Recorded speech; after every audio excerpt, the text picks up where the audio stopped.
Me presento yo, soy Mario Ortiz, biólogo, estoy en Science for Tech como desarrollador de negocio y además soy director de un programa de radio en Esencia Radio y hoy vamos a hablar contigo, mi maravillosa interlocutora, Ana Fortuna. Tenemos una suerte enorme de tenerte, neumóloga del Hospital de San Creu y San Pau, San si no Pau. me equivoco, discúlpame, Sí, en Madrid, que no nos conocemos los hospitales todavía de Barcelona, pero bueno. sí, Y sí. también Tienes que docente, venir. eso por supuesto, yo cada vez que puedo me escapo por allí. Y docente investigadora en la unidad multidisciplinar de trastorno del sueño, que precisamente esta es una de las razones por las que creo que no hay nadie mejor para hablar del tema que vamos a hablar hoy. Me gustaría antes simplemente recordar a todas las personas que nos acompañan que estáis en el perfil de Mass Trial, que es la primera aplicación que acompaña a los pacientes en la búsqueda de los ensayos clínicos, digamos, del mejor ensayo clínico que se adapte a tu diagnóstico. No solamente buscamos, os ayudamos y os acompañamos a buscar ensayos clínicos, sino que además os informamos de muchas cosas, buscamos charlas con gente tan interesante como, por ejemplo, hoy Ana, bueno, pues Ana, hoy vamos a hablar de cáncer y de sueño, de dos conceptos que posiblemente para mucha gente ajena a estos temas no tengan mucho sentido, pero hoy vamos a comprobar no solo que tienen sentido, sino que tienen mucha importancia el tratarlos juntos. Entonces, bueno, lo primero yo quiero conocerte, nada, un minuto, que hablemos un poquito, cuéntanos hace cuánto que estás ligada al mundo de la investigación en el sueño, porque creo que esto es un mundo apasionante. Bueno, ante todo, muchas gracias, Mario, a Match Trial y a ti por invitarme a esta sesión. La verdad es que, bueno, como neumóloga que soy, tenemos en neumología diferentes subespecialidades, ¿no? Y una de ellas pues, son los trastornos del sueño, ¿no? Dentro de los trastornos del sueño pues hay diferentes tipos, ¿no? Están los respiratorios, que por eso en neumólogo estamos como más dedicados a ello, y luego hay todo un conjunto de trastornos no respiratorios también pues muy importantes. Y llevo pues bueno en la unidad trabajando como neumóloga, pues no lo sé, la verdad es que se me olvida el tiempo, pero 10 años como mínimo, seguramente Fíjate. sean más. Yo me he quedado en los 10 años de todo, Bueno, perfecto. Creo que 10 años pero bueno, son más que suficientes para seguro que justificar más, que, sí. que eres una eminencia en estos temas y que vamos a Bueno, aprender muchísimo de no ti. tanto, no tanto. Por- Bueno, por- y la verdad es que os sí. agradezco el tema, porque es un tema muy importante. Yo creo que hoy en día lo que es todo hábito en general, tenemos que hacer una educación muy, muy importante para la población y este foro yo creo que además en pacientes que son muy específicos creo que es de gran ayuda. Perfecto. Muchas gracias a ti de nuevo por aceptar esta invitación. Y yo creo que, si te parece bien, para empezar a charlar sobre este tema, para que la gente un poco comprenda todo el concepto perfectamente, me gustaría empezar a introducir eh, qué es el sueño, cuáles son sus fases. Bueno, pues para que la gente empiece a, si hay gente que por lo que sea no conoce bien estos conceptos, que les introduzcamos bien en ello. Sí, sí, muy bien. A ver, el sueño es un proceso fisiológico, ¿no? Fisiológico entendemos como un proceso natural, ¿no? Que necesita nuestro organismo, que necesita el ser humano para vivir y para seguir viviendo, ¿no? Y por eso es muy importante cuidarlo, ¿no? Interviene en multitud de procesos importantes como regulación hormonal, procesos pues como, por ejemplo, pues como la regulación del azúcar, procesos cardiovasculares como mantener la presión arterial. Es decir, estamos durmiendo, pero durmiendo seguimos trabajando, nuestro organismo sigue trabajando, ¿no? Y a veces nos olvidamos de este pequeño detalle, ¿no? Que el dormir interviene en una cantidad importante de procesos del organismo importantes para la vida saludable, ¿no? Del ser humano. El sueño tiene diferentes fases. Siempre hablamos de una fase de sueño pues, más superficial y otra más profunda. En realidad son 4 fases de sueño y vamos de la más superficial a la profunda, ¿vale? Tenemos una fase de sueño no REM, que se llama, en la cual no movemos, no hay un movimiento ocular rápido, es decir, estamos tranquilos, son fases de ondas lentas, es una respiración también muy regular, el patrón respiratorio y de sueño pues es muy tranquilo, ¿no? Y esto se divide en 3 etapas y luego llegamos a la última fase, que es la fase REM, en la cual sí que movemos los ojos de una forma rápida, por eso se llama es Rapid Eye Movement, ¿vale? Y esta fase sí que el cerebro está más activo, es la fase más onírica también, en la cual soñamos más, Y es una fase también de regeneración, ¿eh? Todas las fases de sueño intervienen en lo que hemos hablado antes, en procesos celulares, en procesos de regulación hormonal, de regulación de inflamación, pero sobre todo en la fase REM es en la cual vamos a obtener el mejor descanso, nos vamos a reactivar, ¿no? Para que el día siguiente podamos seguir haciendo las actividades de la vida diaria.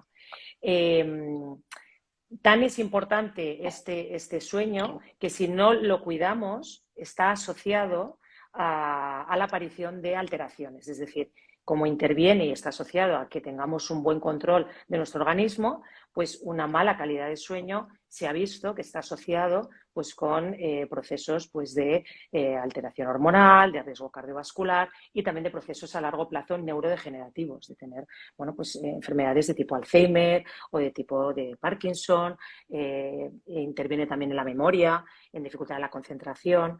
Es algo que a lo mejor es muy manido, ¿no? Y a lo mejor se dice y se sabe, pero a la hora de cuidar no lo tenemos tan en cuenta. Es posible que mucha gente sí que sepa la importancia del sueño a nivel personal, de yo sé que si no duermo no soy persona, ¿no? Esta frase que tanta gente Sí. dice, pero posiblemente no muchos sepan la importancia que acabas de comentar. Además, muchas veces hablamos de sueño reparador y a veces quizá no sepamos exactamente lo que significa, pero lo acabas de explicar tú perfectamente. A mí me gustaría saber cómo podemos obtener o cómo podemos mantener estos buenos hábitos de sueño saludable para conseguir que, bueno, pues que no tengamos estas, o tener menos probabilidades de tener estas afecciones. Bien, para un sueño reparador es aquel que cumple 3 criterios. Primero, de duración, con lo cual tiene que tener una duración al menos entre 7 y 9 horas. Ni menos, pero tampoco más. Es decir, dormir muchas horas también se ha visto que está implicado en otra serie de procesos, con lo cual entre 7 y 9 horas se ha visto que está asociado a un buen hábito de sueño y un hábito saludable. Por lo tanto, la cantidad. El otro criterio es la continuidad, es decir, no tiene que haber interrupciones, tenemos que ser continuos. Como he explicado antes, estas fases de sueño comportan un ciclo de 90 minutos, ¿vale? De tal forma que este ciclo de la fase no REM a la fase REM tiene que durar 90 minutos y se tiene que repetir 4 y 5 veces durante toda la noche las horas que dormimos. Por lo tanto, tiene que ser seguido, no tiene que haber fragmentación de sueño, ¿vale? No puede haber interrupciones. Ni siquiera entre fase REM y fase REM. No, porque el ciclo ya sabe, acabamos una fase REM y comenzamos de nuevo una fase no REM, ¿vale? 3 etapas de la fase no REM hasta que acabamos en un nuevo ciclo y empieza un nuevo ciclo, ¿vale? Está estructurado por ciclos. Y la calidad tiene que ser la calidad y la profundidad, es decir, un sueño profundo. Tenemos que cumplir todas las fases. Nosotros cuando hacemos una polisomnografía, que es el estudio que está indicado para ver realmente cómo dormimos, ponemos electrodos en la cabeza que lo que hacen es sensar determinadas ondas electroencefalográficas que nos van a dar las fases de sueño. Y entonces se nos genera un hipnograma. El hipnograma es precisamente qué fases de sueño hacemos. Bien, tiene que haber una profundidad. Tenemos que conseguir llegar a la fase REM. Deberíamos hacer todas las fases. Y la fase REM que hemos dicho que es la más profunda también. Por lo tanto, que sea de una cantidad adecuada, que sea de una calidad y profundidad también adecuada y que no haya interrupciones. Esto es un sueño reparador. ¿Vale? Perfecto. A mí me gustaría que en algún momento pudiéramos comentar, claro, porque hemos definido lo que es un sueño reparador, pero cómo la persona, el individuo, puede conseguir pasar de un no consigo dormir bien, no tengo este sueño reparador, a sí tenerlo. Lo podemos hablar un poquito más adelante, porque me parece, sí, creo que estaría bien que nos centrásemos en ya la relación de sueño-cáncer. Lo que sí que quiero animar a todas las personas que nos están viendo es que si en algún momento les surge alguna duda, alguna pregunta, pueden dejarla donde pone añadir un comentario, nos lo podéis escribir y nosotros al final de la charla pues comentaremos si ha habido dudas, si hay cosas que todavía nos han quedado. Lo que me gustaría primero saber es, o empezar a introducir, es la relación que puede haber entre el cáncer y el sueño, porque es verdad que hay muchas veces que la gente nos comenta que las alteraciones, o que la gente comenta, digamos, que las alteraciones del sueño pueden llegar a desarrollar un cáncer. Esto es algo que se dice y a mí me gustaría saber que una persona profesional que trabaja en el campo de la investigación nos comente de primera mano si esto es cierto, si no es cierto. Hablaremos de casos concretos que se nos han preguntado. No sé si hay problemas de comunicación, ¿Me María. estás recibiendo bien, Ana? No, no te estoy recibiendo bien. Ahora, ¿Ahora bien. sí? Vale, Bien, sí, ahora bien. Bien. vale. Sí, el tema de hoy era un poco hablar de la relación del sueño y del proceso oncológico. Vamos a hablar de los dos puntos, ¿no? Es decir, el sueño puede desencadenar cáncer, ¿no? Y cómo el cáncer afecta al sueño, ¿no? En cuanto al si el sueño, como tú decías, puede desencadenar cáncer, es verdad que bueno, pues hay evidencia científica que asocia que determinadas alteraciones de sueño, como por ejemplo un sueño fragmentado, como es el insomnio, o alteraciones del ritmo circadiano. El ritmo circadiano es el reloj biológico por el cual nos regimos por el ciclo vigilia-sueño, por la luz-oscuridad. Bien, pues romper este ritmo circadiano o romper y fragmentar el sueño, por ejemplo, por un insomnio, esto está relacionado con el desarrollo de un aumento de la generación de células cancerosas y, por lo tanto, la producción de determinados cánceres. Se ha asociado pues, con cáncer de mama, con cáncer de estómago, ¿vale? Con diferentes cánceres. Es verdad que los estudios a veces son contradictorios, perdón, pero esto es así porque, como he explicado antes, el sueño interviene en la regulación de muchos procesos fisiológicos. Si yo altero ese sueño, estoy alterando pues una Una relación larga cadena aquí de métodos, ¿verdad? Y de procesos la, biológicos. de procesos biológicos, como por ejemplo hormonal o de inflamación o de multitud, ¿no? de autorregulación de células, de multiplicación de células. Todo esto interviene en el sueño. Claro, si lo fragmento, todo esto se ve alterado y se ha visto que está asociado a un mayor riesgo de tener cáncer, ¿vale? O, por ejemplo, hay estudios que hablan que es muy llamativo, es muy, bueno, pues por ejemplo, el trabajar de noche, el no tener no dormir de noche y dormir de día, pues también está relacionado con determinados procesos oncológicos, ¿no? Ujú. Precisamente de la luz es la primera pregunta que, digamos, hemos recibido bastante, bueno, pues hay gente que tiene esta duda, es ¿dormir con la luz encendida puede aumentar el riesgo de tener cáncer? A ver, primero de todo, como he explicado, el ritmo biológico, o sea, el ritmo circadiano es un reloj interno que tenemos y está regulado por la luz, ¿vale? ¿Por qué dormimos de noche? Bien, en la oscuridad se activa una hormona que es la melatonina, que es la que nos favorece y nos induce el dormir. Si yo tengo luz, si yo paso muchas más horas de luz y menos horas de oscuridad, tendré menos secreción de melatonina y, por lo tanto, tendré más problemas para inducir el sueño, ¿vale? Por lo tanto, el dormir con luz va a generar primero una alteración de sueño, es decir, no voy a tener un sueño con los tres criterios que he hablado antes, de calidad, de fragmentación, de profundidad, ¿vale? De todo. Y se ha visto que romper este ritmo circadiano puede estar relacionado con el desarrollo de cáncer. Por lo tanto, uno de los ítems que recomendamos siempre para un hábito de sueño saludable es dormir sin luz, ¿vale? Y dormir a las horas que es oscuridad. Es decir, aunque durmamos 7 horas, no es bueno dormir de 3 de la mañana a 12 de la mañana, ¿vale? Esas horas ya de luz no nos convienen. Cuando es de día tenemos que estar activos. Es el día de que son las horas que los procesos biológicos diferentes que necesitan la luz pues actúen, ¿vale? Pero de noche son otros procesos biológicos y necesitamos oscuridad. Ni siquiera con la persiana bajada, la puerta cerrada y que no se vea ni un poco de luz porque el cuerpo sabe perfectamente qué hora es. Ahí está. Sí, sí. De hecho, Vale, más preguntas. Dime, perdona.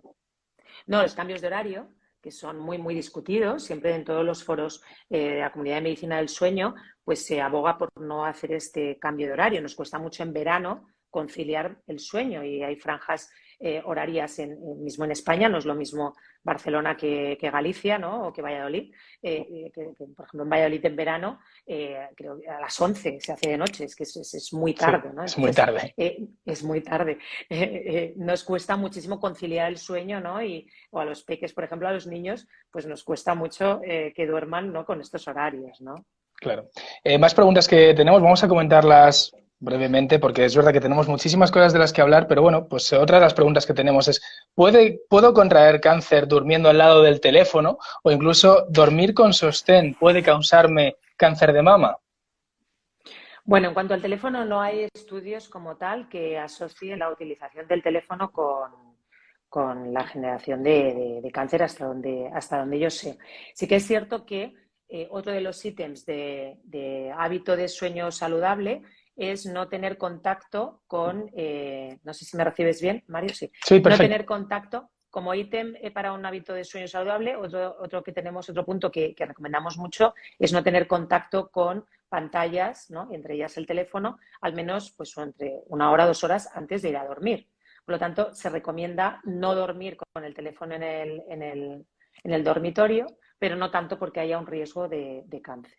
En cuanto al sostén de cáncer de mama, tampoco se ha demostrado que haya asociación hasta donde yo sé. No, en principio no. Perfecto. Hablando de cosas que los pacientes nos comentan, y es que muchos pacientes oncológicos han experimentado problemas para dormir, y entonces, ¿cómo es esta relación de paciente oncológico no ha tenido problemas de sueño prácticamente nunca y de repente, al desarrollar un cáncer, empieza a tener esta problemática? Claro, esto es muy importante. Es decir, el paciente oncológico primero va a recibir una noticia que le va a generar pues un nivel de estrés y de ansiedad que va a influir ya también en ese hábito de sueño, ¿no? Pero sí que hay una base también científica, así como el desarrollo de una alteración de sueño favorece el desarrollo de un cáncer, se ha visto que cuando hay un cáncer, estas alteraciones que se generan en el desarrollo del cáncer puede afectar también a una interrupción de sueño y a trastornos de sueño, ¿vale? Los trastornos de sueño más frecuentes en pacientes oncológicos pues son el insomnio, ¿vale? Y como decía antes, la alteración del ritmo Circadiano. circadiano y también el síndrome de piernas inquietas, que es un movimiento de piernas anormal que se produce a veces durante la tarde y noche y a veces también durante la noche. ¿Por qué? Bueno, como he dicho antes, ya la noticia de un proceso oncológico ya genera estrés y ansiedad en el paciente, pero, bueno, pero luego hay un montón de factores que están asociados, como puede ser el dolor propio que puede generar el cáncer, puede generar procesos como fiebre, como malestar general, anemia que va a dar lugar a un cansancio, astenia, es decir, todos los síntomas asociados al cáncer van a hacer que esa persona pues descanse peor, concilie peor el sueño y por lo tanto tenga más insomnio, ¿no? Se ha visto sobre todo el insomnio en mujeres con cáncer de mama. ¿Por qué? Porque la mujer ya de per se tiene más tendencia a tener insomnio, es decir, hay más alteraciones de sueño en las mujeres que en los hombres y son del tipo de insomnio, ¿sí? Si además afecta con un cáncer de mama, aumenta más. Con lo cual hay diferentes factores. Yo te diría, hay factores asociados intrínsecos al cáncer, el recibir la noticia, ¿no? La ansiedad, la depresión que genera y que puede generar el recibir la noticia, todo el proceso oncológico, el recibir el tratamiento. Los tratamientos también influyen, dependiendo qué tratamientos pueden afectar e interrumpir el sueño. Hay un tipo de tratamiento que habla de la cronoterapia, se llama cronoterapia. Sí. Se ha visto cómo los tratamientos de quimioterapia, dependiendo a qué hora se den, pueden alterar también ese sueño. Es decir, las células cancerosas no responden igual a los tratamientos si se da el tratamiento a determinadas horas del día dentro de nuestro ritmo circadiano. Y esto es muy interesante porque deberíamos integrar esta cronoterapia para darle a nuestros pacientes el mejor tratamiento, pero también en el mejor momento del día y quizá de la noche. Me parece que justo estamos hablando de varias cosas que creo que podemos adentrarnos un poquito más, quizá. Comentabas que dependiendo del tipo de tumor puede dar un poco más problemático o menos. ¿Podríamos hablar en concreto de cuáles son los que quizá van a desarrollar más problemas en el sueño? ¿Cuáles son los que no crean estas problemáticas? No, no está tanto. Sí que son estudios que muchas veces, algunas veces son contradictorios. Sí que hay, por ejemplo, como he dicho, el cáncer de mama va a generar más insomnio. Se ha visto alteraciones del ritmo circadiano pues en cáncer de estómago o en cáncer, por ejemplo, de próstata, pero no hay un patrón como tal, ¿no? Esto, claro, dependiendo del tipo de tumor que genere, que alteración fisiológica genere, pues puede estar más asociado, ¿no? Luego hay una patología que es la apnea del sueño, que es el Ujú. trastorno respiratorio nocturno más frecuente, y que, como respiratorio, y que está asociado también al desarrollo del cáncer. Hay estudios tanto nacionales como internacionales que demuestran esta asociación y cuando se genera una apnea, que es un colapso de la vía aérea superior, pues hay una bajada de oxígeno y esta bajada de oxígeno activa pues que haya una mayor proliferación de células cancerosas, ¿no? Y los estudios que hemos hecho en el grupo español de sueño, pues asociaban esta apnea, por ejemplo, al melanoma, ¿vale? Lo hemos estudiado en melanoma porque era muy fácil, pero, por ejemplo, está estudiado en cáncer de pulmón también, en cáncer de páncreas, es decir, en todos aquellos tumores que generen también mayor bajadas de oxígeno van a estar asociados con apneas, ¿no? Es decir, sí que podemos asociar determinado patrón, pero al final todo tumor lo que hace es generar, como he dicho antes, una serie de consecuencias, ¿no? De dolor, de angustia, de ansiedad y de fármacos que van a acabar generando que ese paciente pues tenga alteraciones de su ritmo biológico, ¿no? Y de su patrón de sueño.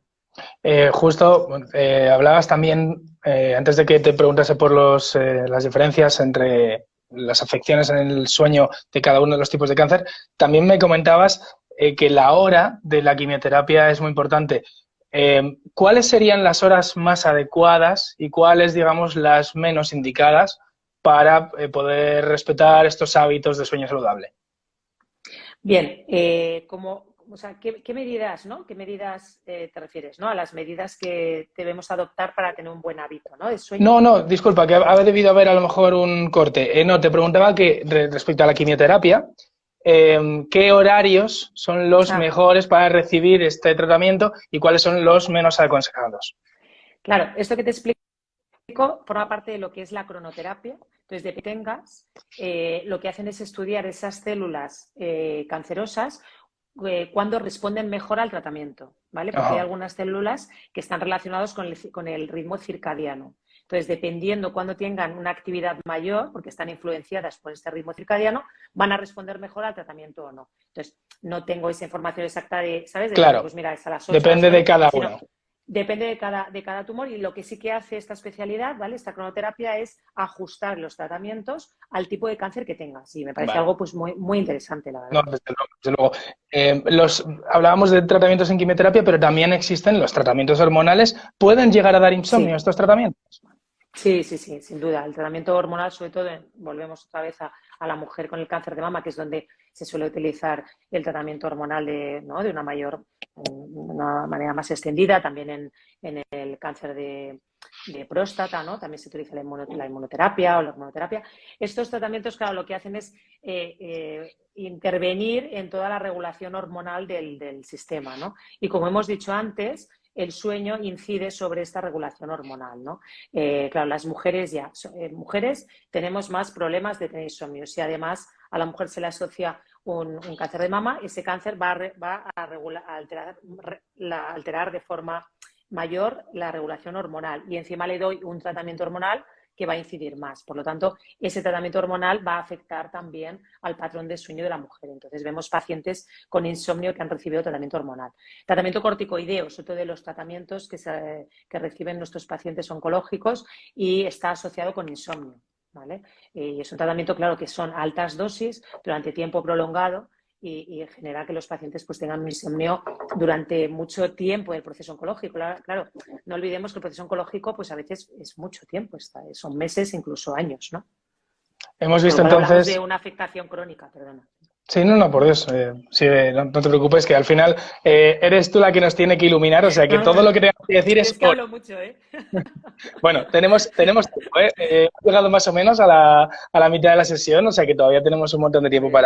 para charlar y comentar un montón de cosas. Hemos dejado claro entonces que existe una relación muy importante entre el sueño, el cáncer, no solamente que se puede llegar a favorecer la aparición de ciertos tumores con unos malos hábitos de sueño, sino que además teniendo habiendo desarrollado estos tumores, habiendo desarrollado cáncer, también vamos a ver, la mayoría de las ocasiones, unas afecciones en los hábitos de sueño. Vamos a ver cómo los pacientes van a dormir peor. Creo que es lo lógico que lo siguiente que comentemos es cuál es el manejo o el tratamiento para este tipo de situaciones. Cómo podemos tener unos hábitos correctos o cómo podemos mantener unos hábitos correctos de sueño saludable. ¿Y cómo puede esto influir en la enfermedad? Claro, primero hay unas medidas generales, tanto para el paciente oncológico como no, ¿vale? Primero tenemos que cuidar mucho el entorno. A lo mejor las cosas que digo son muy obvias, pero yo que veo muchos pacientes cada día con trastornos de sueño, realmente te das como es muy poco este tipo de puntos, ¿no? El entorno es muy importante, es decir, el entorno en el que vamos a dormir tiene que ser un entorno adecuado, tranquilo, con una cama que sea confortable. Incluso hay estudios también que hablan del color de las paredes, un entorno que sea muy tranquilo, que no haya ruido, es decir, a veces ¿no? Los dormitorios están en una disposición que es donde, pues, donde hay más ruido, pues no, el dormitorio tiene que ocupar la parte de la casa donde haya más silencio, ¿no? Donde haya menos luz, que sea un entorno muy adecuado. Después los horarios, es muy importante tener un hábito y un horario adecuado. Como he dicho antes, entre 7 y 9 horas, con lo cual tenemos que pensar a qué hora nos levantamos, ¿no? Para ir a trabajar o para hacer nuestras actividades que hagamos y tenemos que contar para atrás estas horas. Y esa tiene que ser la hora que tenemos que ir a dormir cada día. Es decir, ¿no? Igual que tenemos un horario de comer, un horario de ir a una reunión, tenemos que ponernos un horario y esto hay que insistir. Es decir, no hay que dejarle al tiempo o a la improvisación el hecho de ir a dormir. No, tengo que ir a dormir. Contar que en la cama vamos a dormir. Es decir, vamos a dormir en el sofá 2 horas y luego me voy a la cama. No. Claro. Es decir, en el momento en el que me toque ir a dormir, me voy a la cama, ¿vale? Ir con el pensamiento positivo, que además me voy a dormir. Mucha gente el otro día me decía un paciente, yo es que como ya sé que no me voy a dormir, pues voy tarde. Bueno, no. Tenemos que ir con el pensamiento ir a dormir, ¿vale? Con lo cual, un horario muy adecuado. Y después, no hacer ejercicio por la tarde, ¿vale? El ejercicio, que mucha gente hace ejercicio por la tarde, porque así me canso y voy más cansado y me duermo mejor. No, el ejercicio hay que hacerlo durante la mañana o durante el día o sobre todo por la mañana. Es decir, si te lo puedes permitir, a primeras horas del día es cuando mejor por la temperatura corporal y por una serie de situaciones fisiológicas es cuando mejor nos va a sentar a hacer ejercicio, ¿vale? Por lo tanto, 2 horas antes o 3 no se debería hacer ejercicio. Muy importante la tecnología, el contacto con la tecnología. La verdad es que la pandemia hay estudios que hablan de un aumento de los trastornos de sueño muy importante, brutal en la pandemia, porque hemos hecho un uso de la tecnología muchísimo mayor y además Claro. Vivíamos con el estrés de las noticias cada día. No Eso generaba podíamos salir más a angustia. por la mañana, pues un montón No de cosas. hacíamos otra cosa, ¿no? Con lo cual usábamos muchísimo. Entonces, 2 horas antes, pues las pantallas hay que evitarlas. Yo, como digo, no hay que tener ningún factor estresante y a veces pues simplemente un Twitter o simplemente cualquier red social o hablar con alguien nos va a comportar ese estrés, ¿no? Bueno, pues no tener un factor estresante que nos haga tener dificultad para conciliar el sueño, ¿vale? Estos serían unos hábitos generales, ¿vale? Para todo individuo, ¿sí? Luego hay hábitos, por ejemplo, alimenticios, ¿no? Pues evitar a últimas horas del día todo lo que sea excitantes, el café, el alcohol, ¿vale? Y aumentar aquellos, hay algunos alimentos que son ricos en triptófano, ¿vale? Y que van a favorecer la síntesis de melatonina. Entonces podemos, si tenemos problemas para conciliar el sueño, bueno, pues tomar estos alimentos porque nos van a facilitar esa síntesis de melatonina, ¿no? Esto en cuanto a hábitos alimenticios. Entiendo que también, por ejemplo, dentro de los hábitos alimenticios, no darse, entendámonos, un atracón antes de dormir. No, hay que dormir ligero, hay que dormir pronto, hay que comer ligero, hay que comer pronto, ¿vale? 2 horas o 3 antes de ir a dormir. Siempre la cena tiene que ser la comida más ligera y que no sea con alcohol y que no sea con excitantes, ¿vale? Tener una ingesta de agua abundante durante todo el día, pero tampoco beber mucho líquido en las últimas horas, porque eso va a hacer también que nos fragmente el sueño, ya que vamos a tener que ir al baño durante la noche, ¿vale? Y en general yo te diría que estos son los aspectos generales para toda la población. Sí, entonces, me dejo alguno, ¿eh? Bueno, si alguien nota que se nos ha olvidado alguno, también lo aceptamos, por supuesto. Bien, ahora entonces hemos conseguido tener estos hábitos saludables de sueño, tener un sueño reparador. ¿Cómo puede afectar esto a un paciente oncológico? ¿Le va a favorecer la recuperación en su enfermedad? O incluso, ¿va a hacer que ese tratamiento que está recibiendo sea más útil o sea incluso que llegue a hacer más efecto?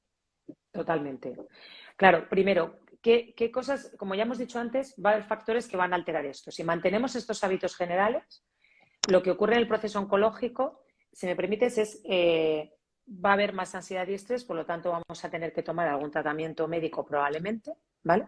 Mucho cuidado con los tratamientos médicos, porque es verdad que algunos de ellos también alteran el sueño y a veces, dependiendo cómo hacemos estas prescripciones, no nos damos cuenta de lo que puede generar, ¿vale? Como consecuencia. Hay terapias cognitivo-conductuales también, ¿vale? Que lo que ayudan es a un refuerzo positivo, un pensamiento positivo, ir a dormir para conseguir dormir bien, sobre todo en aquellos pacientes que tienen insomnio, ¿vale? Y tal como hemos explicado todo, si mantengo estos buenos hábitos saludables, el descanso va a hacer que al día siguiente, yo siempre digo, que tomemos los problemas y afrontemos los problemas de otra forma, seguro. Un buen descanso, un sueño profundo, el liberarnos de las preocupaciones por la noche, no despertarnos a las 3 de la mañana y pensar en que tengo un proceso oncológico. Es decir, si conseguimos lidiar con eso y hacer una noche completa, seguro que al día siguiente está demostrado, afrontamos mucho mejor nuestros problemas y nuestras adversidades y la respuesta al tratamiento se ha visto que es mejor. Toda respuesta al tratamiento oncológico desde el punto de vista psicológico se ha visto que vamos a responder mejor a ese tratamiento. Permíteme que nos salgamos medio centímetro de la línea acordada. Creo que también es importante recordar a toda la gente que nos esté viendo que no solamente si tenemos un proceso oncológico es importante hacer todos estos hábitos que nos estás comentando. Esto es muy importante porque, como decías al principio, somos seres humanos y el sueño es algo vital para nosotros. Fundamental. Eso es. Bien. Son hábitos generales para todo el mundo y si tenemos un proceso oncológico tendríamos que cuidar, pues si tengo dolor, tengo que tratar ese dolor, es decir, tratar aquellas consecuencias que me está produciendo el proceso oncológico para poder mantener nuestros hábitos saludables. Comentabas justo antes ciertas técnicas que existen para conseguir llegar a ese sueño, incluso cómo empezar a pensar en voy a conseguir dormir, porque como decías, hay mucha gente que directamente no se va a la cama porque dices, es que voy a estar dando vueltas. Existen estas maneras, hay muchos profesionales que nos pueden ayudar.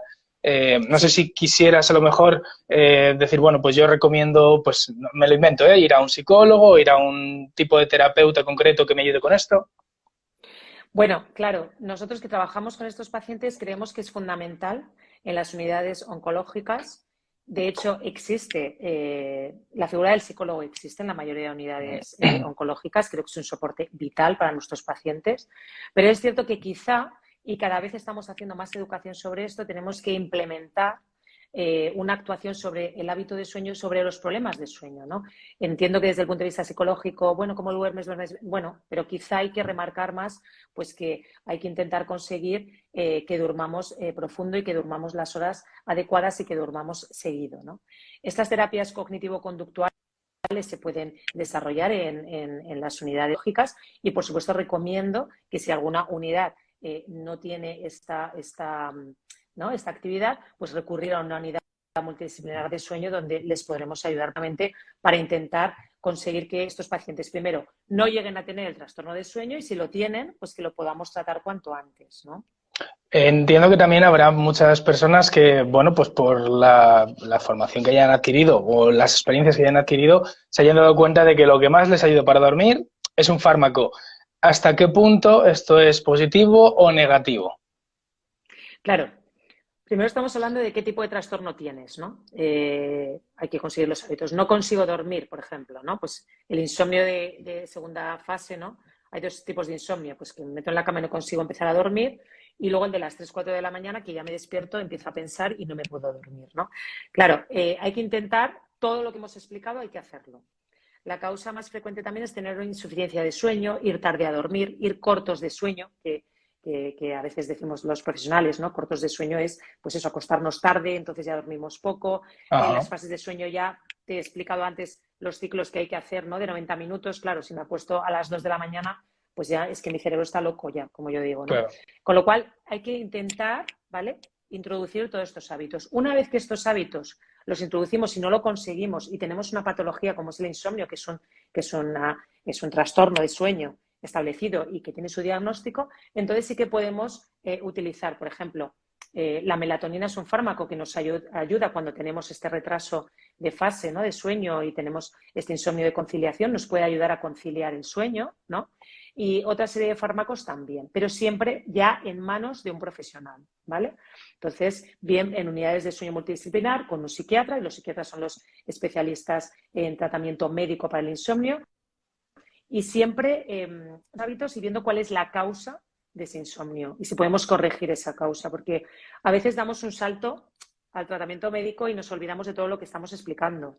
Y a veces nos llegan los pacientes muy plurimedicados y al final los tratamientos médicos pues claro, llevan a lo mejor muchos años tomándolo, a lo mejor ya no me hace efecto, dependiendo cuando tomas el tratamiento médico te va a hacer más efecto o no, y nos estamos olvidando de hábitos muy básicos que a lo mejor si diéramos para atrás y corrigiéramos, ¿no? Pues conseguiríamos más cosas, ¿no? Es muy fácil escuchar en la consulta, no, yo soy de dormir poco. Bueno, claro, Claro. te has acostumbrado toda tu vida a dormir poco, pero Eso es. fisiológicamente no. Somos de dormir lo que hay que dormir. Claro. No es que somos de dormir poco, o somos de, es que no, yo es que no tengo fiebre, no soy de fiebre. Cuando me sube a 34 tengo fiebre, ¿no? Que también hablábamos el otro día. No, los procesos fisiológicos son los que son, ¿vale? Lo que pasa es que hay que regular, insisto, si por los métodos que he explicado no es suficiente, entonces sí que hay que saltar a un tratamiento médico, por supuesto. Me gustaría además rescatar una frase que has comentado, que es siempre que nos vayamos a tratar, hay que estar de la mano de un profesional, de un médico, Siempre. que no nos automediquemos. Esto es paso uno No, de cualquier totalmente. medicamento que vayamos a tomar. Por ejemplo, más cosas que creo que son importantes comentar. ¿La postura en la que duermo es importante? Bueno, hay muchos estudios sobre esto y mucha polémica. Sí que es cierto que, por ejemplo, dormir boca arriba o dormir boca abajo facilita pues un aumento del colapso de la vía aérea superior y va a generar pues la patología que hablábamos antes, que son apneas del sueño, ¿vale? Porque por la anatomía que tengamos, si ya partimos a lo mejor pues de una anatomía facilitadora porque tenemos la vía aérea más estrecha, cuando nos relajamos por la noche mientras estamos durmiendo, puede hacer que haya más colapso y esto puede favorecer apneas. Por lo tanto, es verdad que es más sano, por así decir, dormir de lado, ¿vale? Pero ¿qué pasa Que si dormir boca arriba o tenemos... dormir Sí, boca perdón. abajo. ¿Qué pasa si tenemos asociado un dolor en los laterales del cuerpo, por ejemplo? Esto nos pasa mucho, que a veces observamos en la consulta a un paciente que tiene apneas del sueño boca arriba, cuando se pone boca arriba, y lo hace pues porque tiene ¿no? una alteración en la espalda o tiene una alteración en los hombros, ¿no? que le impide dormir de lado, ¿no? Entonces, bueno, en esos casos a lo mejor tenemos que asociar un tratamiento médico para el dolor o realmente tratar porque tiene el dolor, ¿no? Es cierto que son casos complicados, ¿no? A ver, más allá de esto, es verdad que buscamos lo que es la postura más cómoda para el paciente. Si boca arriba le genera a lo mejor despertares o le genera estas apneas, que al final se fragmenta el sueño. Si vemos que de lado no, nosotros, por ejemplo, en los estudios por eso incluimos siempre un detector de posición y así nos permite saber si el trastorno de sueño, los despertares, las alteraciones de fase se realizan más en una postura que en otra, ¿no? Para poder recomendar al paciente cuál es la mejor postura para él para evitar que tenga ese trastorno, ¿vale? Perfecto, entonces en cada una de las personas habrá que buscar esa posición más Sí, adecuada. sí, Estamos es más recibiendo, individualizar. estamos recibiendo bastantes preguntas de la gente y yo quiero animarles a todos a que se queden hasta el final porque no nos vamos a dejar ninguna sin contestar, estarán todas respondidas al final de la sesión. Todavía nos quedan más de 15 minutitos contigo, entonces que Muy nadie se bien. mueva, que quietos parados porque las contestaremos al final. A mí me gustaría preguntarte más cosas. Por ejemplo, nos decías al principio de la sesión, es muy importante mantener las horas de sueño y mantenerlas cuando toca, es decir, en las horas de nocturnidad, cuando no hay luz.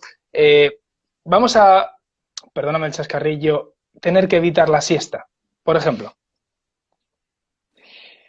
Bueno, la siesta también es un tema, bueno, polémico muchas veces, ¿no? Nuestros pacientes, claro, cuando me viene un paciente a la consulta con problemas de sueño y el horario de sueño, que es lo que preguntamos en una unidad de sueño, es de 2 a 7, porque se levanta a trabajar a las 7, se acuesta a las 2 porque se queda viendo la tele o haciendo cosas en internet y luego se hace una siesta de 2 horas. Claro, esto no es correcto. Es decir, yo creo que después de lo que hemos explicado, queda claro que el ritmo circadiano y que el ritmo biológico y el reloj biológico que tenemos está alteradísimo. Es decir, el hacer una siesta de 2 horas de 3 a 5 no toca. Si nosotros dormimos las horas suficientes de noche, no deberíamos hacer una siesta. O sea, no tendríamos, más que deberíamos, no tendríamos la necesidad de dormir una siesta. Si yo hago un sueño con los 3 ítems que he dicho antes, de calidad, de tiempo, de horas, de profundidad, sin interrupciones, si mi sueño es de calidad, en los 3 ítems, no tendría que tener la necesidad de dormir una siesta. La vacainada, que se dice aquí en Cataluña, ¿no? Es una palabra muy, Sí. muy divertida, explica 5 minutos, que es el sueño fisiológico. Fisiológico significa normal, ¿vale? después de comer, ¿vale? Sí. Después de comer, la hipocreatina, que es la hormona que nos mantiene activos, bueno, pues disminuye su actividad, ¿vale? Por el efecto de determinadas sustancias alimenticias. Entonces siempre es esta, ¿no? Sensación de somnolencia que nos entra después de comer, ¿no? Sí. Y bueno, si te sientas y 5 o 10 minutos, oye, esto viene, está bien, ¿vale? En vez de tomarte 2 cafés rápidos, Claro. que es lo que hacemos los que no podemos echarnos esos 10 minutos, ¿no? Pues es el café este después de comer, que te lo tienes que tomar sí o sí, pues entonces viene bien, eso viene bien. Ahora, lo que acabo de explicar, que es muy común, es decir, bueno, a mí me gusta acostarme tarde y luego sé que me puedo echar 2 horas porque mi vida me lo permite. Eso es un error total. O sea, que sería incluso bueno si después de comer tenemos esta somnolencia y decimos, bueno, me voy a echar 10 minutos, ponernos una alarmita, no vaya a ser que se nos pase, que esto nos ha ocurrido a más de uno. Eso es, eso es. Yo siempre recomiendo que si tienes la facilidad de hacerlo y quieres hacerlo y te viene bien, al final lo que le viene bien a los pacientes, a la gente, también hay que respetarlo. Pero es verdad lo que tú dices, es decir, si eres capaz de mantenerte 10 minutos y levantarte ya está, y si no ponerte una alarma de 10-15 minutos, mira, me acuesto un poquito y tal, y luego ya sigo con la actividad. Esto es respetable y viene bien. Perfecto. Por hablar de más cuestiones que nos pueden ayudar en nuestro sueño, que incluso nos lo puedan empeorar, por ejemplo, a nadie se le escapa que un buen colchón nos va a ayudar a dormir. ¿Cómo de importante es esto? Hombre, yo creo que esto es muy importante, la verdad es que parece una banalidad, ¿no? Cuando lo comentas, pero es cierto que, claro, todo entra en el orden de prioridades que le demos a las cosas de nuestra vida, Claro. ¿no? Es decir, si priorizamos el tener una súper guay, porque me encanta cocinar, y luego a lo mejor el colchón pues no le doy tanta importancia, y resulta que a lo mejor no descanso bien, ¿vale? Con lo cual yo creo que el tener un colchón para un buen descanso corporal, que no tengamos dolores, que nos permita conciliar bien el sueño, tanto el colchón como la almohada, es muy importante que sean colchones, sea el que sea, al final tiene que ser el mejor para cada uno, ¿vale? No hay un tipo que es mejor que otro, no. Cada uno se adecua al que tiene. Pero es cierto que tiene que ser algo saludable y algo que le permita descansar bien, que no se levante al día siguiente, ¿no? Y a veces no le damos esa importancia, no, te lo hablábamos con una paciente, no, bueno, pues la almohada la tengo que cambiar, no le damos tanta importancia al dormir, ¿no? Y es una tontería, es ir a comprar una almohada mejor, ¿no? Que nos Eso venga es. mejor. Nos preguntaban, de hecho, hace poco si, bueno, pues tenían que, al empezar un proceso oncológico, se les acaba de descubrir, se tenían que llegar a cambiar ese colchón, esa almohada. Y claro, entiendo que si el colchón, la almohada ya es buena y ya es la adecuada, no es necesario. No existe un colchón, una almohada específico para una persona con un proceso oncológico. Por supuesto, es decir, el proceso oncológico tienes que revisar en tu vida las cosas que van a hacer que descanses mejor. Esto es fundamental y vital porque es un tratamiento, son muchos meses, tienes que descansar bien, con lo cual hay que revisar en tu vida cómo tienes planteado. Y si tú ya descansabas muy bien con tu colchón y con tu almohada, evidentemente no. Claro, otra cosa es que ese tumor te genere determinados, bueno, pues un dolor, ¿no? Determinadas afecciones en tu cuerpo que necesites, pues a lo mejor una cama articulada o que necesites una almohada que sea, ¿no? Que sea más ortopédica, ¿no? Esto ya es otra cosa que puede ser también. Pero esos son casos muy concretos, efectivamente. Son casos concretos, eso es. Claro. Ya por ir terminando, porque tenemos bastantes preguntas y quiero que no nos olvidemos de ninguna, lo que sí que me gustaría también es destacar que, bueno, pues estamos en el siglo XXI, año 2022, hay un montón de dispositivos, no solo dispositivos, aparatos que, bueno, pues nos ayudan supuestamente a dormir, incluso nos dicen cuánto hemos llegado a dormir, pues hablamos, nos ayudan a dormir, pues aromatizadores, vaporizadores, e incluso aparatos de música, ruido blanco, pero luego también otros dispositivos, los wearable que les llaman, que son aparatos que nos miden cuánto hemos dormido, si el sueño ha sido reparador o no, si hemos entrado en fase REM o no. Todo esto, ¿hasta qué punto tú lo recomiendas? Bueno, no entraría todo en el mismo saco, ¿no? Por ejemplo, todo aquello que nos haga perturbar el ambiente de dormir no es saludable. Es decir, poner un vaporizador, ¿no? Bueno, pues depende, porque luego puedes tener una afectación bronquial, pues una enfermedad respiratoria. El otro día pues visité una familia que había tenido un proceso infeccioso por un vaporizador de estos. No es común, pero bueno, depende cómo pero puede hagas pasar, la vaporización, depende qué tipo de sustancias pongas o de productos, puede alterar lo que es el ambiente de la habitación, no lo recomiendo. No es necesario ni imprescindible. Otra cosa es aquello que nos ayuda a conciliar, ¿no? Hay muchas apps, ¿no? de música para dormir, de música relajante, de meditación. Yo creo que esto es muy interesante, creo que está poco introducido en nuestra cultura. Creo que es más de culturas más nórdicas e incluso de culturas más de una cultura más anglosajona. Y creo que cada vez también en las unidades oncológicas, en las unidades de sueño, incluso en la medicina, tenemos que recomendar a nuestros pacientes que se relajen.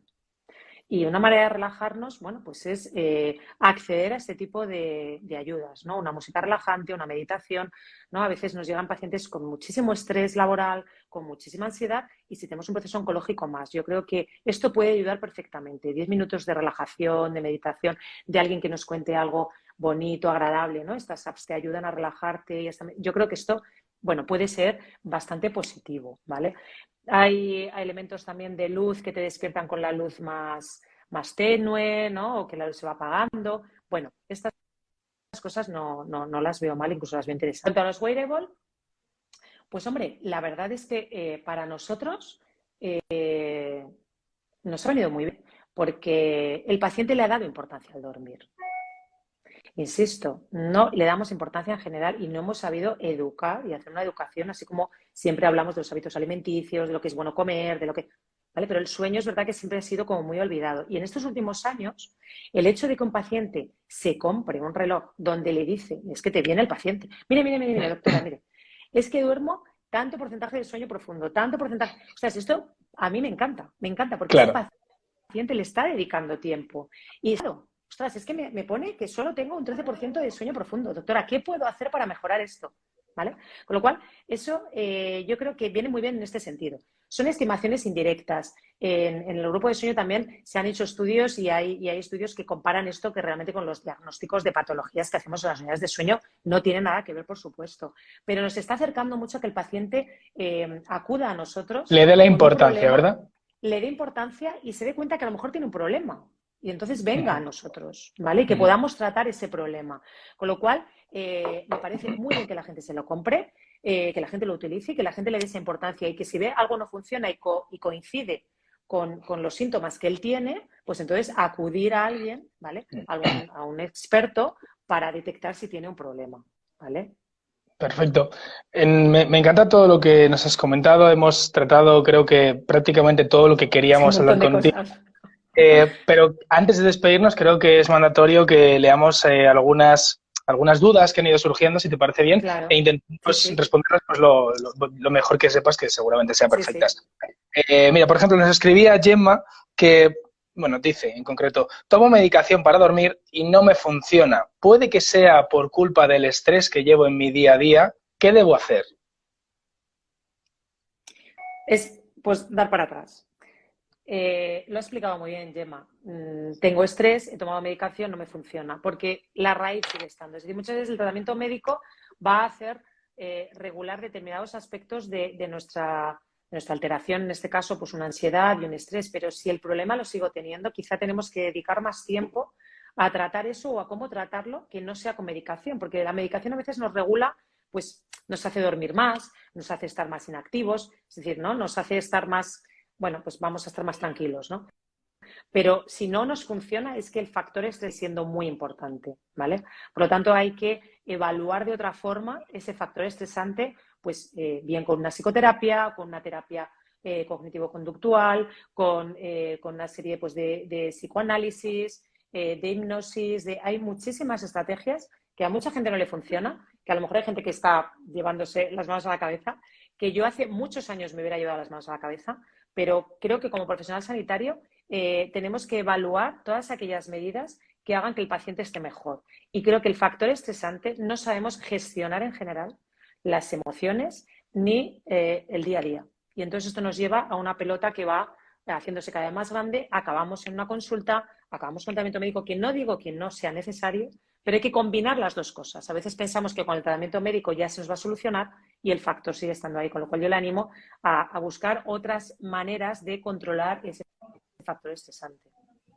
Perfecto. Mira, tenemos una pregunta que ya has respondido antes, pero creo que me parece bastante interesante que volvamos a recuperar esto y que volvamos a insistir en la importancia de la posición. Porque nos preguntaba Karim, ¿cuál es la mejor posición para el sueño reparador? Y en concreto, ¿es conveniente dormir boca abajo? Bueno, es lo que he dicho. En principio no es tan conveniente. Hay estudios, incluso se ha relacionado mucho el dormir boca abajo con niños, ¿no? Con síndromes de, bueno, pues de muerte súbita, incluso en niños, ¿no? En población infantil. Es verdad que, como he explicado antes, bueno, pues el dormir boca abajo puede favorecer más trastorno respiratorio. El dormir lateral, y sobre todo hay estudios que hablan del lateral izquierdo, parece que regula mejor lo que es el ciclo del sueño, parece ser que es la postura más idónea, con lo cual yo le sigo recomendando que sea mejor de lado. Perfecto. Mira, más preguntas. Por ejemplo, nos comentan, ¿qué puedo hacer para evitar no despertarme? Porque me despierto y ya no puedo dormir. Claro, todo lo que hemos explicado. Si nos despertamos, estamos hablando de un insomnio, es decir, una interrupción de sueño, es decir, ya no estamos cumpliendo los 3 criterios, por lo tanto, nuestra calidad de sueño ya nos va a afectar al día siguiente, ¿vale? Porque vamos a bajar la cantidad de sueño que hemos hecho. Entonces, ¿qué hacer? Claro, hay muchas veces hacemos cosas que nos salen, ¿no? Pues nos levantamos, hay pacientes o individuos que comen, hay otros individuos que fuman, hay otros individuos que ponen la tele. Claro, si ya empezamos con este círculo, realmente va a ser difícil salir de este círculo. Por eso la terapia cognitivo-conductual en estos casos viene bien, es decir, hay que intentar pensar que me voy a dormir, me levanto, puedo ir al baño, beber agua, incluso puedo leer 5 minutos si puedo en la cama, ¿no? Y volver otra vez a retomar el sueño, o simplemente estar en la cama y saber y pensar que me voy a dormir. Sé que es muy complicado porque entonces ya empezamos a pensar, ya qué voy a hacer mañana, tengo este problema con esta persona, ya no tengo un proceso oncológico y estoy preocupada. Entonces esto, claro, es una rueda. Si intentáramos al menos pues estar tranquilos en la cama, dar una vuelta, me doy otra, pero pensar que me voy a dormir, esta es la terapia cognitivo-conductual, tardaré media hora, pero me dormiré. Si empezamos a hacer estas rutinas de las que hablo, al final vamos a acostumbrar al cuerpo que a las 3 de la mañana me voy a levantar y me voy a fumar un cigarro, o me voy a comer, o voy a ver la tele.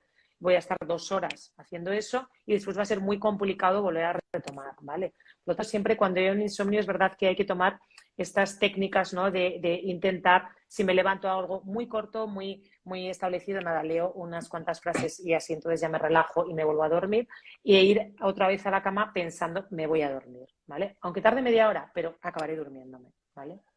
Y ya última Es cuestión que complicado. tenemos de momento es la morfina me da sueño, no puedo evitar hacer una siesta de 2 horas. ¿Cómo lidio con esto? Claro, no lo sé si es por un proceso oncológico o por otra enfermedad. Claro, nosotros tenemos, yo como neumóloga, claro, mis pacientes son muy pluripatológicos y son muy plurimedicados y muchas veces los fármacos pues son inevitables tomarlos, ¿no? Bueno, lo que habría que hacer es, bueno, siempre mantener todos los hábitos de sueño y ese tratamiento médico habrá que pensar cuándo lo estamos dando, a qué hora. A lo mejor hay que cambiar el horario de la toma de la medicación para que tenga menos efectos. A lo mejor la morfina se puede cambiar por otro fármaco que sea opioide pero que no tenga tanta somnolencia. Es decir, claro, no sé el caso, ¿no?, de nuestra compañera, pero indudablemente hay casos en los cuales es necesario hacer esa siesta, pero vamos a darle otra vuelta, ¿vale? Vamos a ver todos los hábitos de sueño si lo estamos haciendo bien y a lo mejor podemos modificar parte del tratamiento. Siempre intentamos que los fármacos no afecten tanto durante el día al paciente, ya no solo por hacer esa siesta que le va a repercutir después durante la noche, sino porque durante el día para que esa persona esté pues mucho más activa, ¿no? En cualquier caso, en el cambio de en el caso de llegar a cambiar este tratamiento, lógicamente de la mano de nuestro doctor, Siempre, doctora, que sea claro, la que, sabiendo claro. este problema, pues llegue a tomar esa decisión. Totalmente. Nosotros cuando damos este tipo de fármacos tenemos muy en cuenta el efecto secundario que puede producir. Perfecto. Hemos llegado al final de la sesión, además súper puntuales, porque son las 7 Sí, en punto es verdad. exactamente. Bueno, quiero agradecerte infinito que nos hayas dedicado esta horita. A vosotros. Ana, doctora Ana Fortuna, Muchas gracias. hemos tenido la suerte de contar contigo. De verdad, muchas gracias. Creo que hemos hablado de un montón de cosas. Creo que ha sido todo muy interesante.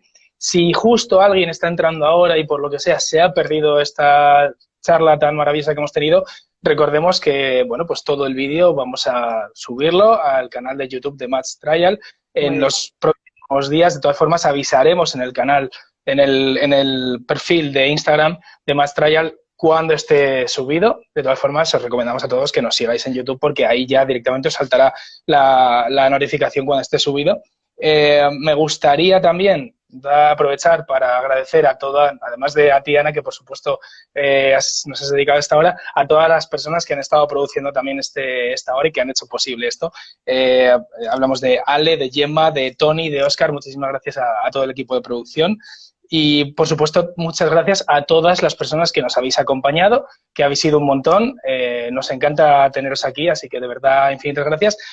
Antes de despedirnos, comentar que habrá nuevos Insta Lives, así que estad muy atentos al perfil de Match Trial porque hablaremos de cosas muy interesantes y estoy seguro de que todas os van a resultar pues muy llamativas. Así que, doctora Ana Fortuna, muchísimas gracias por estar con nosotros. Muchísimas gracias, Mario, y a todo el equipo de Match Trial, que sois fantásticos, hacéis una labor de difusión muy importante. Muchas gracias a todos los que habéis estado al otro lado y cuando queráis vuelvo y hablamos de otra cosa. Perfecto, estaremos encantados de recibirte. Un saludo de parte de todo Match Trial, de Science for Tech y de mi persona, Mario Ortiz. Hasta la próxima, Ana. Igualmente, un abrazo. Adiós.